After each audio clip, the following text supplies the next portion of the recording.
Oh yeah, everybody can shoot. Lights out, you know. And you get maybe 5% of the hunters that come that can actually shoot how they say they're going to shoot. If they could learn to shoot at distances that they never thought was possible, give them an opportunity to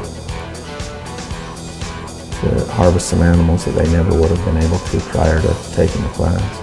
Well, Ryan and I showed up here about 8 o'clock this morning. We sat down. We both bought new scopes, and so we wanted Jim to prove to us that we could take off a scope that we'd shot with for a number of years that was zeroed in and put together a new scope on our current rifles that we were comfortable with, and then become efficient as far as the shooting goes here on the range, and then after his instruction take it out to the gongs and shoot at any kind of long distance.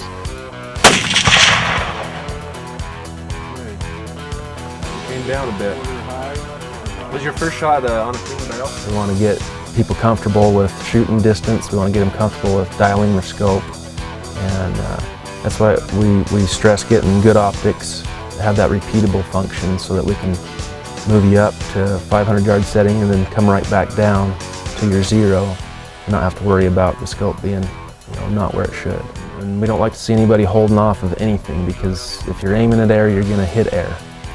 And that's our philosophy. We want you aiming right at that target, so you're actually picking a spot on that animal that you're aiming for, and we want you to hit it. Just today, the things that Jim has been talking to us about as far as all of the ballistics that go into the loads, and what the optics can do, and the focusing the images over certain magnifications. There's just so many things that have come up that have been eye-opening to me.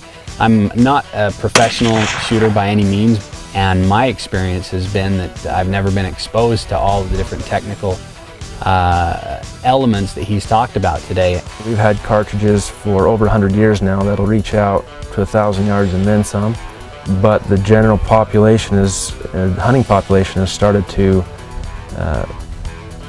they've kind of had that boundary of 300 yards or 400 yards. A lot of guys won't shoot further than that when their cartridge is fully capable of going further than that.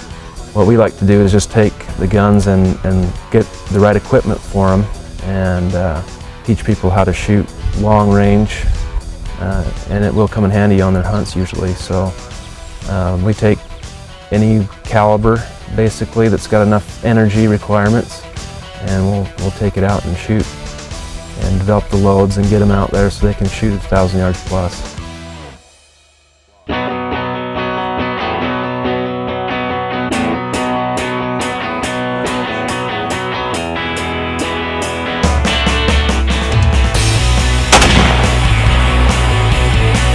After the day today, we're just set up here shooting right now at the gongs that are set up.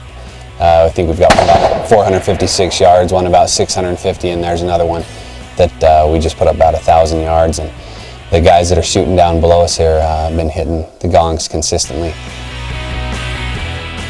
It's been eye-opening, to say the least, to see how they are achieving the results that we had talked about. I think being a varmint hunter and a predator hunter, you want to be able to have that opportunity to reach out there and hit what you're shooting at.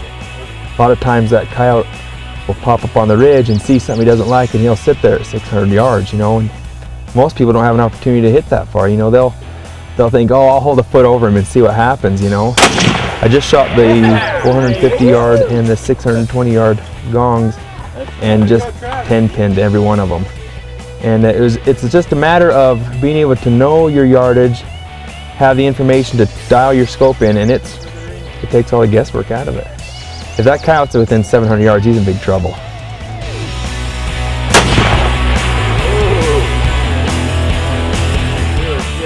It was quite impressive to see Steve and Travis shoot at 610 yards, and on just their second adjustment hit that gong and clearly be in the kill zone of any animal at 610 yards. I knew my rifle could reach out there and touch them. I've shot distances like that before, but not accurately. And now that I know, Jim gave me some tips on what I'm doing wrong with my reloads. And so in the future I'll be able to get a little bit more consistency, which helps me improve my accuracy and confidence much more. But I really think that, you know, give me 1 or 2 shots and I'll have that 1,000-yard gong. I think that schools like this will become more popular as people come to them. It's a paradigm shift. You don't realize that this much is possible with your rifle until you actually get here.